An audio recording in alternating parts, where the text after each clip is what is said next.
Hello সবাইকে, আশা করি সবাই ভালোই আছেন। এপিসোড 3-তে আমরা বেশ কিছু ইম্পর্টেন্ট টপিক সম্পর্কে শিখতে যাচ্ছি। এই টপিকগুলো যদি আমরা বুঝি তাহলে আমরা আরও বেটার ওয়েতে প্রম্পট লিখতে পারবো। তো চলুন শুরু করা যায়। আমরা অনেক সময় কিন্তু এআই দিয়ে যখন কাজ করতে যাই তখন দেখি যে সে হয়তো সব কিছু মনে রাখতে পারে না, আবার দেখা যায় যে অনেক লজিক বুঝতেও পারে না। এই সীমাবদ্ধতাগুলোর পিছনে কিন্তু মেইনলি 3টা জিনিস কাজ করে, যেমন হচ্ছে টোকেন, কনটেক্সট উইন্ডো এবং রিজনিং লিমিট। সো এই 3টা টপিক নিয়ে আজকে আমরা একটু সুন্দরভাবে কথাবার্তা বলবো, একদম সহজে সিম্পলি বোঝার চেষ্টা করব। এবং আমরা যখন প্রম্পট লিখব, প্রম্পট লেখার সময় এই 3টা বিষয় আমাদেরকে কিভাবে হেল্প করে বা আমাদের কোন কোন বিষয় মাথায় রাখা উচিত সেই বিষয়গুলো আমরা দেখব। সো ফার্স্টে আমরা শুরু করি টোকেন দিয়ে। গত পর্বে যেমন আমি টোকেন সম্পর্কে কিছুটা আপনাদেরকে আইডিয়া দিয়েছিলাম যে টোকেন মানে আসলে কি। টোকেন মানে হচ্ছে শব্দ বা বাক্যাংশের ছোট ছোট টুকরা বা অংশগুলো আর কি, যেগুলা এআই বোঝে। সো এআই আসলে পুরো শব্দ ধরে না, সে ছোট ছোট টোকেন আকারে কিন্তু বোঝে। তো ধরেন আমি যদি একটা এক্সাম্পল দিই যে আমি বাংলায় গান গাই। সো এখানে আপনি এই বাক্যটার মধ্যে হয়তো দেখতেছেন যে আমি বাংলায় গান গাই 4টা শব্দ আছে, কিন্তু এআই কিন্তু আসলে এইভাবে চিন্তা করবে না। সে এটাকে যেমন উদ্ধৃতি চিহ্ন থাকলেও সেটাকে একটা আলাদা টোকেন ধরে। তো 4টা শব্দ মানে 4টা টোকেন, এরকম কিন্তু না। আবার দেখা যায় যে আপনার একটা বাক্যের শেষের যেরকম ফুল স্টপ থাকে বা কন্ট্রোল সিগন্যাল থাকে, সেগুলোর জন্য কিন্তু আমরা এআই কিন্তু একটা টোকেন হিসাবে সেটাকে কাউন্ট করে। আবার অনেক সময় যেটা হয় যে একটা শব্দের মধ্যে কিন্তু একটা টোকেন থাকে না, সেখানে 2টা টোকেনও হইতে পারে, 3টা হইতে পারে বা আরও বেশিও হইতে পারে। যেমন ধরেন বাংলায়, আমি বাংলায় গান গাই। সো বাংলায় যে শব্দটা আছে, এই বাংলা পর্যন্ত একটা টোকেন, তারপরের অংশটা কিন্তু আরেকটা টোকেন। সো এই হচ্ছে মেইনলি টোকেনের যে কনসেপ্টটা। সো টোকেন বিষয়টা আসলে কি? টোকেন বিষয়টা হচ্ছে যে আমার যে একটা সেন্টেন্স বা আমি যেটা লিখতেছি সেইটাকে ছোট ছোটোভাবে ছোট ছোট অংশে আর কি ভাগ করে, যেন সে এইখান থেকে তার নেক্সট আসলে সে কীভাবে প্রিডিকশন করবে, কি করবে না করবে, তার যে প্রসেস, সে যে ওয়েতে সে কাজ করে, সেই প্রসেসের জন্য তাকে ছোট ছোট ভাগে ভাঙতে হয়। এখন টোকেন লিমিট আসলে কি বা এইটা কেন দরকার? যেমন প্রত্যেকটা মডেলের কিন্তু একটা টোকেন লিমিট থাকে। যেমন ধরেন জিপিটি 3.5-এ ছিল টোকেন লিমিটটা ছিল প্রায় 4000-এর মতো। সো 4000 টোকেন মানে ধরেন 3 থেকে 4 পৃষ্ঠার মতো। আবার জিপিটি 4-এ কিন্তু সেটা প্রায় 1,28,000-এর মতো টোকেন। সো এটা অলমোস্ট 300 পৃষ্ঠার একটা বইয়ের মতো বলতে পারেন। এখন প্রম্পট যদি আমাদের বেশি বড় হয়ে যায় তখন কিন্তু কিছু অংশ কাটতে হয়, বা কিছু অংশ না কাটলে দেখা যায় যে এআই কিন্তু পুরো তথ্যটা ভুলে যেতে পারে বা আমাদের রেসপন্স কিন্তু মাঝে মধ্যে থেমে যেতে পারে। এখন আপনি হয়তো জিপিটি 4 মডেলটা ইউজ করতেছেন বা জিপিটি 3.5। সো 3.5-এর আমার টোকেন লিমিট কত? 4000। এখন আমি এমন একটা প্রম্পট লিখলাম যেটা হয়তো 4000-এর বেশি হয়ে গেছে, তখন কিন্তু সে আগের অনেক কিছু কিন্তু সে এখানে উলটপালট লাগিয়ে দিবে বা আগের অংশগুলো কিন্তু সে বাদ দিয়ে দিবে, বা সে ওগুলো কিন্তু মনে রাখবে না। সো মনে যদি না রাখে, আপনি আসলে যে প্রম্পটটা দিয়েছেন সেই প্রম্পটটা থেকে কি এক্স্যাক্টলি আনসারটা পাবেন না, বা যেরকম আনসারটা আপনি এক্সপেক্ট করতেছেন সেরকম কিন্তু সে আপনাকে দিবে না। আমি ভিডিও ডেসক্রিপশানে একটা লিঙ্ক দিয়ে দিব, সেই লিঙ্কে ক্লিক করে আপনারা আপনাদের যে প্রম্পটটা আছে সেই প্রম্পটটা যদি ওইখানে জাস্ট কপি পেস্ট করে দেন, পেস্ট করলেই সেখানে আপনি দেখতে পারবেন যে এই প্রম্পটের মধ্যে কতগুলো ওয়ার্ড আছে, কতগুলো টোকেন আছে, কতগুলো ক্যারেক্টার আছে। সো লিঙ্কটা আমি ডেসক্রিপশানে দিয়ে দিব।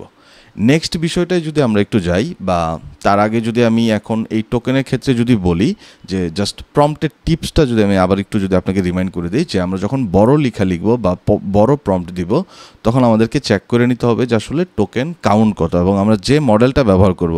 কারণ অলরেডি অনেক এআই মডেল আমরা ব্যবহার করতে পারতেছি, রাইট? সো সবারই কিন্তু একটা লিমিট আছে, সবার কোন কোন এআই মডেল কিভাবে কাজ করতেছে বা তার টোকেন লিমিটটা কত সেটা যদি আমি না জানি, আমি দেখা গেছে সেখানে প্রম্পট লিখলেই কিন্তু আমি এক্সপেক্টেড আউটপুট পাবো না। সো আমি যদি একটা বড়সড় প্রম্পট লিখে আগে আমাকে দেখতে হবে যে আমার টোকেন কাউন্টটা কত এবং যে মডেলটা আমি ব্যবহার করতেছি তার টোকেন লিমিট কত। এই হচ্ছে বিষয়। নেক্সট বিষয়টা যেটা, সেটা খুবই গুরুত্বপূর্ণ, সেটা হচ্ছে কনটেক্সট উইন্ডো। কনটেক্সট উইন্ডো জিনিসটা আসলে কি? এটা হচ্ছে সিম্পলি মেমোরি মতো কাজ করে। যেমন ধরেন আপনার ফোনের স্টোরেজ বা memory. So phone storage memory কী করতেছে? মেমোরির মধ্যে আমরা যে যা কিছুই করতেছি, ছবি, ভিডিও, অডিও, সব কিছু কিন্তু সে মেমোরির মধ্যে রাখতেছে। এখন কনটেক্সট উইন্ডো মানে হচ্ছে সে একবারে সর্বোচ্চ কত টোকেন মনে রাখতে পারে। একদম সহজ কথায় বললাম আর কি, যে একবারে এআই সর্বোচ্চ কত টোকেন সে মনে রাখতে পারে, এইটাই হচ্ছে কনটেক্সট উইন্ডো। মানে সিম্পলি এআই এর মেমোরি স্প্যান, মাথার মধ্যে বা সব কিছু একসাথে রাখার যে ক্ষমতাটা আর কি। তো ধরেন আপনি একটা উপন্যাস লিখতেছেন, এখন এইটা হয়তো 50 পৃষ্ঠা। তো এখন আপনি GPT-4 ইউজ করতেছেন। GPT-4 মডেলে আপনি দেখা গেছে যে GPT-4 হয়তো 250 পৃষ্ঠা পর্যন্ত মনে রাখতে পারে। আপনি যে উপন্যাসটা লিখতেছেন সেটা 50 পৃষ্ঠা, আর GPT-4 যেটা মনে রাখতে পারে সেটা 250 পৃষ্ঠা পর্যন্ত মনে রাখতে পারে, এটা আমরা ধরে নিলাম। তাহলে এখানে গল্পের শুরুতে আমি যা লিখছি, হ্যাঁ, এবং শেষ পৃষ্ঠায়ও কিন্তু এআই সেটা বুঝতে পারবে। এখন যদি এরকম হইতো যে আপনি হয়তো 50 পৃষ্ঠার উপন্যাসটা লিখতেছেন, বাট GPT-4 সে হয়তো 30 পৃষ্ঠা পর্যন্ত বুঝতে পারবে বা 40 পৃষ্ঠা পর্যন্ত বুঝতে পারবে, তার কনটেক্সট উইন্ডোর লিমিটটা কম। তো সেক্ষেত্রে আপনি আসলে কি করতেন, বা সেক্ষেত্রে আমরা প্রম্পটটা কিভাবে লিখব? তো কারণ দেখা গেছে যে যেহেতু আমার উপন্যাস লিখতে আমার 50 পৃষ্ঠার মতো লাগবে, GPT-4 হয়তো আমাকে, বা সে হয়তো 30 বা 40 পৃষ্ঠা, ধরে নিই 40 পৃষ্ঠা পর্যন্ত সে মনে রাখতে পারতেছে। সো নেক্সট বা লাস্ট যে 10 পৃষ্ঠা আমি লিখবো, ওইটা লেখার সময় কিন্তু সমস্যা হয়ে যাবে। সমস্যা হবে কি, যে সে কিন্তু এর আগের সব কিছু কিন্তু ভুলে যাবে, এগুলো কিন্তু মনে রাখবে না। কারণ আমি সিম্পলি বলছি যে এটা কিন্তু মেমোরির মতো, যে প্রসেস বা যা কিছু সে করতেছে, এই কনটেক্সট উইন্ডোটা তার একটা মেমোরি, ছোটোখাটো একটা মেমোরি আমরা মনে করি। এই মেমোরিতে যতক্ষণ স্পেস আছে ততক্ষণ পর্যন্ত সে সব কিছু মনে রাখে। যখনই স্পেস ফুল হয়ে যায় তখন সে আগের সব কিছু কিন্তু ভুলে যায় আর কি। যেমন ধরেন আমির খানের যে গজনি মুভিটা আমরা দেখছিলাম, যে 15 মিনিট পরে সে সব ভুলে যায়। মানে 15 মিনিট তার মাথার মধ্যে সব কিছু থাকে, সব মনে থাকে, বাট 15 মিনিট যখনই ক্রস হয়ে যায় তখন তার কোনো কিছু মনে থাকে না। সো এখানে কনটেক্সট উইন্ডোর যেটা আর কি, সেটা হচ্ছে মেমোরির মতো। এখন এই ক্ষেত্রে আসলে কি করবো, এই যে প্রবলেমটা যেটা বললাম, যে আমার উপন্যাস হয়তো 50 পৃষ্ঠা, আমি হয়তো এখানে সাপোজ GPT-4 দিয়ে আমি হয়তো 40 পৃষ্ঠা পর্যন্ত সে কনটেক্সট উইন্ডোর লিমিট আর কি। তো নেক্সট 10 পৃষ্ঠার ক্ষেত্রে আমি কি করব? নেক্সট 10 পৃষ্ঠা কি আমি আবার নিজের হাতে লিখবো? এরকম তো না, আমি তো এআই দিয়েই লেখাবো, LLM দিয়ে লেখাবো। তো সেক্ষেত্রে আমাদেরকে কি করতে হবে? সেক্ষেত্রে আমাদেরকে আগের ঘটনাটা একটু সামারি করে বুঝাই দিতে হবে।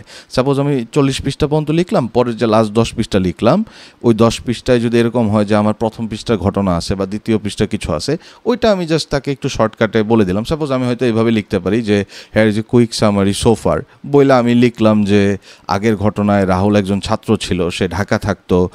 মূল ঘটনাটা হয়েছিল যে রাহুল নতুন এআই টুল খুঁজে পাইছে বা সামথিং এরকম। আমি তাকে একটু সামারি করে মনে করাই দিব। মনে করার পরে নেক্সটে আমি কি করতে চাচ্ছি সেই জিনিসটা বলবো, বাকি 10 পৃষ্ঠা লেখানোর ক্ষেত্রে আর কি। সো এই হচ্ছে কনটেক্সট উইন্ডো। আশা করি টোকেন এবং কনটেক্সট উইন্ডো দুইটা বিষয় আপনারা বুঝতে পারছেন। লাস্ট যে বিষয়টা সেটা হচ্ছে রিজনিং লিমিট। সো রিজনিং লিমিটটা আসলে কি, মানে সহজ কথা হচ্ছে যুক্তি করার ক্ষমতা। সো এআই কিন্তু আসলে অনেক কিছু বুঝতে পারে, কিন্তু যে কোনো লজিক বা অনুভূতির গভীরে সে আসলে যখন যায় সেটার কিন্তু একটা লিমিট থাকে। সো রিজনিং মানে হচ্ছে আপনার যুক্তি, এই যুক্তি করার আসলে লিমিট। সো এখন ধরেন আপনি এআইকে বললেন যে রাত 11টায় দোকান বন্ধ হয়, আমাকে পৌঁছাইতে হয়তো 10 মিনিট সময় লাগবে ওই দোকানে। সো কখন বের হলে দোকান খোলা থাকবে? সো এটা কিন্তু খুবই সিম্পল একটা আমরা তাকে ক্যালকুলেশন দিতেছি। তো সে হয়তো বলবে যে আমাকে 10 মিনিট আগে বের হইতে হবে, মানে দোকান যেহেতু 11টায় বন্ধ, তাহলে তুমি 10:50 বের হও। সিম্পল একটা বেসিক এক্সাম্পল। কিন্তু যখন কমপ্লেক্স সিচুয়েশান থাকতে পারে বা এআই যখন কনফিউজড হয়ে যাবে, আপনি এমন কোনো লজিক দিলেন যে সে কনফিউজড হয়ে যেতে পারে। যেমন ধরেন লেটসে রাহুলের বাবা একজন ডাক্তার। এখন রাহুল বলতেছে আমার বাবা ছাড়া আমাকে কেউই বোঝে না। এখন রাহুলের মা কি তাহলে বুঝে? এই প্রশ্ন যদি আমি এআইকে করি, সে কিন্তু এখানে কনফিউজড হয়ে যেতে পারে। কেন কনফিউজড হয়ে যেতে পারে? কারণ এটা এক ধরনের কিন্তু ইমোশনাল বা কনটেক্সচুয়াল লজিক।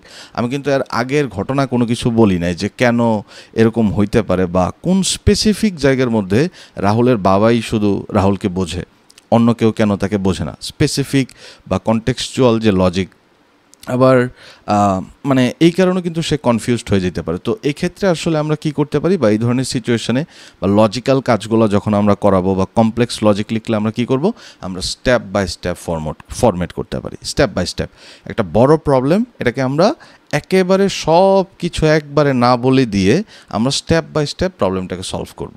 কিভাবে? যেমন হয়তো স্টেপ 1 আমি বলতে পারি, যেমন দোকানের যে এক্সাম্পলটা দিলাম, যে দোকান কখন বন্ধ হয়, তারপরে স্টেপ 2তে হয়তো বলতে পারে যে আমি পৌঁছাইতে কত সময় নেই আমি পৌঁছাইতে।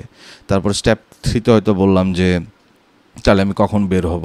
সো এই হচ্ছে মেইনলি বিষয়।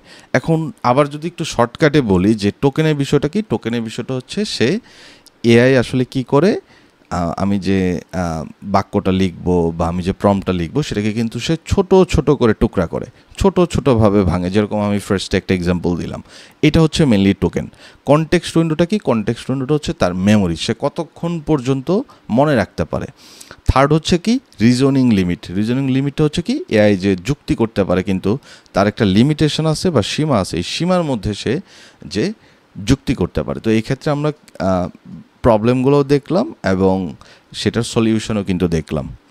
সো আশা করি এই 3টা বিষয় যদি আপনি ভালো মতো বোঝেন এবং আপনি যখন প্রম্পট লিখেন, প্রম্পট লেখার সময় যদি এই বিষয়গুলো মাথায় রাখেন তাহলে আপনি কিন্তু খুব ভালো আউটপুট পাবেন। নর্মালি হয়তো আমরা যেভাবে লিখি হয়তো যাই যে কোনো একটা বের করে, এটা আসলে টোকেন লিমিট কত, কনটেক্সট উইন্ডো কত, সেগুলোও আমরা জানি না। জাস্ট দেখা গেছে একটা নতুন এআই টুল আসলো, সেটা আমরা ইউজ করা শুরু করে দিলাম এবং কিছুক্ষণ ইউজ করার পর দেখতেছি আর এটা তো আসলে ঠিকঠাক মতো কাজ করতেছে না, বা বলতেছে একটা দিচ্ছে আর একটা, বা এখানে ভুলভাল ইনফরমেশান শেয়ার করতেছে বা উল্টাপাল্টা লাগাই ফেলতেছে। সো এইগুলোর রিজনগুলো আসলে কিন্তু এই 3টা বিষয় যদি আপনি মাথায় রাখেন, মাথায় রেখে যদি প্রম্পটটা আপনি লিখেন তাহলে কিন্তু সেটা আরও এক্স্যাক্ট বা অ্যাপ্রোপ্রিয়েট আনসার দেবে। সো আমরা আস্তে আস্তে করে সিম্পল বিষয়গুলো থেকে আস্তে আস্তে আমরা কমপ্লেক্সের দিকে কিন্তু যাব। প্রম্পট ইঞ্জিনিয়ারিংয়ের যে আমাদের যে কোর্সটা, এইটা আমি এমনভাবেই সাজাইছি যে এটা আস্তে আস্তে বেসিক থেকে শুরু করে একদম কমপ্লেক্স পর্যন্ত যাব। সো দেখা গেছে যে এখনও হয়তো আমরা হ্যান্ডস অন অনেক প্রম্পট দেখতেছি না যেগুলো সামনে আসবে, কারণ আমাদের অ্যাটলিস্ট কিছু বেসিক নলেজ আমাদের আসলে দরকার ফার্স্টে শুরু করার আগে। সো এই বেসিক নলেজগুলো যখন আমাদের আয়ত্তে চলে আসবে বা এগুলো আমরা যখন বুঝে ফেলবো, তখন আমরা একদম লাইভে আমরা দেখবো যে আসলে এক একটা প্রম্পট বা কীভাবে আরও বেটার ওয়েতে প্রম্পট লেখা যায় বা আরও অনেক কিছু আসলে এখানে চলে আসবে। সো ভিডিওটা যদি ভালো লাগে আপনারা চ্যানেলটাকে সাবস্ক্রাইব করতে পারেন এবং পরবর্তীতে কোন টপিক চান সেটাও কমেন্ট করতে পারেন, বা যদি কোনো জায়গায় না বুঝেন সেটাও কমেন্টে আমাকে জানাইতে পারেন। তাহলে সবাই ভালো থাকেন, সুস্থ থাকেন, আল্লাহ হাফেজ।